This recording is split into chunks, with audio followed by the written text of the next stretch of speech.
Hi, I'm Carl Azus. Thank you for taking 10 minutes for CNN Student News.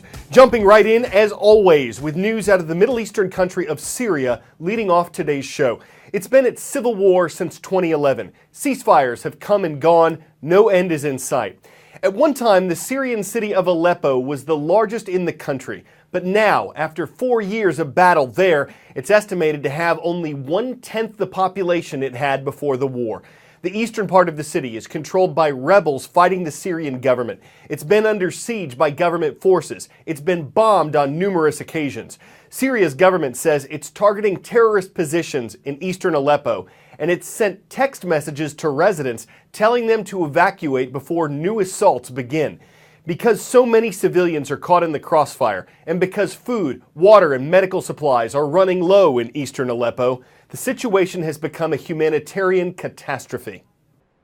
We've been talking to people in rebel-held East Aleppo who say they feel as if the international community has forgotten them, and they also feel that the Syrian regime, supported by that Russian flotilla just off the Syrian coast, is timing this final offensive to coincide with the distraction of the U.S. presidential transition. They feel that the world is looking the other way, and they are fearful that the explosions that happened on Tuesday, the huge explosions that rocked several different neighborhoods around East Aleppo, are just going to be the beginning of another horrific onslaught, much like what they saw just 3 weeks ago when there was that month of continuous bombing when 500 people died, including far too many children. The airstrikes that happened on Tuesday, according to the Syrian regime, were specifically targeting terrorist locations. That's what the state media said. A Syrian state media reporter described the bombing as unprecedented in terms of the number of continuous explosions. A very fearful day and evening for people as they are afraid that their homes might be hit.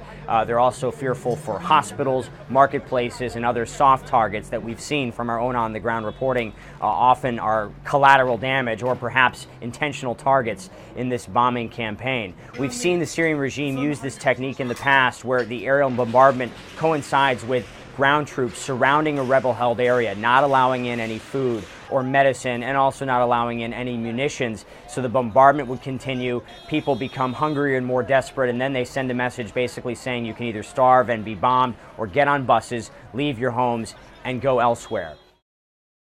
Scientists at Imperial College London recently studied world blood pressure statistics between 1975 and 2015, and here's what they found. 1.13 billion people, more than 15% of the world's population, now have high blood pressure. That's almost twice the number of people affected 40 years ago, but this is also because the world population has increased in the last 40 years and gotten older. Those with higher blood pressure today tend to live in poorer parts of the world. What causes elevated blood pressure? Lots of salt and potassium in diets, pollution and exposure to lead, and bad nutrition in childhood. High blood pressure can increase your risk of strokes, heart, and kidney disease. But blood pressures aren't rising everywhere. Rates have dropped in the U.S. and Canada. Experts say better food options and health services have helped.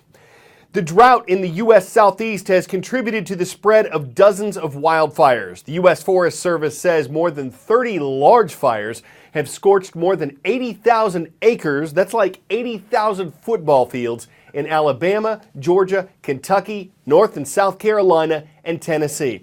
But that's just the big fires. Yesterday, there were more than 67 total fires burning in Tennessee alone. There are states of emergency in several places. Hundreds of people have been hospitalized in Tennessee with breathing problems related to the fires.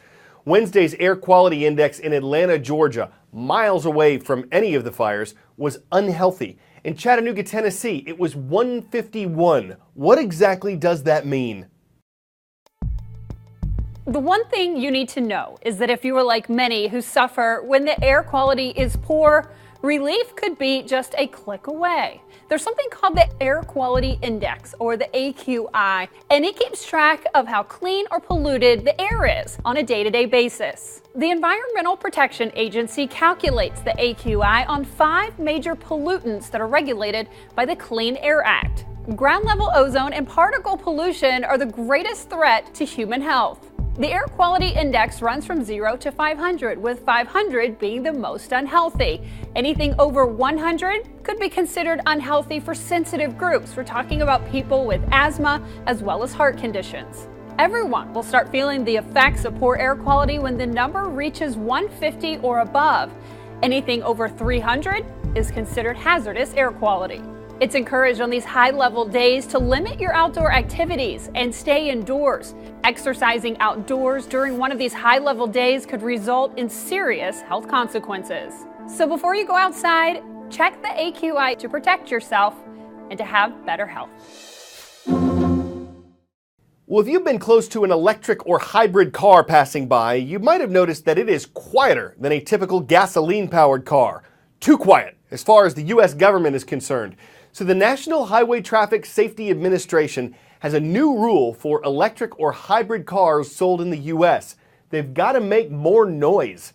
The rule takes effect in September of 2019. At that time, all manufacturers have to make sure that new battery-powered cars have sound alerts when they're traveling at 19 miles per hour or slower, and that's backwards and forwards. Why? To help pedestrians, especially people who are blind or have limited vision, know when there's a car nearby.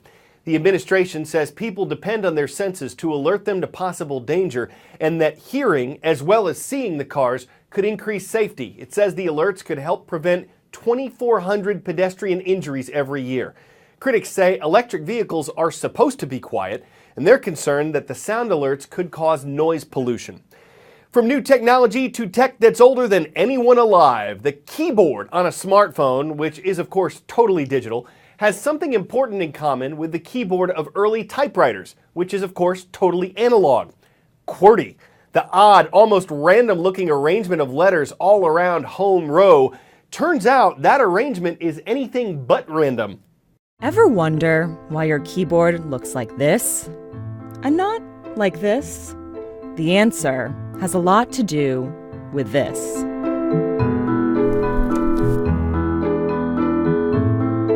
QWERTY's creators never typed out exactly what they were thinking, and although not everyone agrees, this is why most experts believe the keyboard is laid out the way it is. The first typewriters had keyboards of all shapes and sizes, but inventors soon learned they needed to stagger the keys to stop them from getting stuck together. In 1867, newspaper editor Christopher Latham Sholes was working on one early version. His first keyboard had the second half of the alphabet on top and the first half on the bottom, but the keys were still getting jammed. Letters often used consecutively would get stuck together if they were next to each other on the keyboard. So he devised a new layout, separating the most common pairings of letters. Early typewriters left out the 1 and 0 keys. People used lowercase l's and capital O's instead. A few years later, E. Remington and Sons, a weapons manufacturer, was looking for a new way to rake in some cash after the end of the Civil War. So they turned from rifles to typewriters. Remington entered into an agreement with Sholes and switched up the layout just a bit. They swapped the R and period, leaving QWERTY. Slowly, keyboard manufacturers began adding the 1 and 0 keys, but it didn't become standardized until roughly 100 years later in the 1970s. Today's keyboards have that same staggered layout, even though the technical limitations of the typewriter are long behind us. Clearly, we're no longer concerned with getting keys stuck together, but QWERTY stuck around.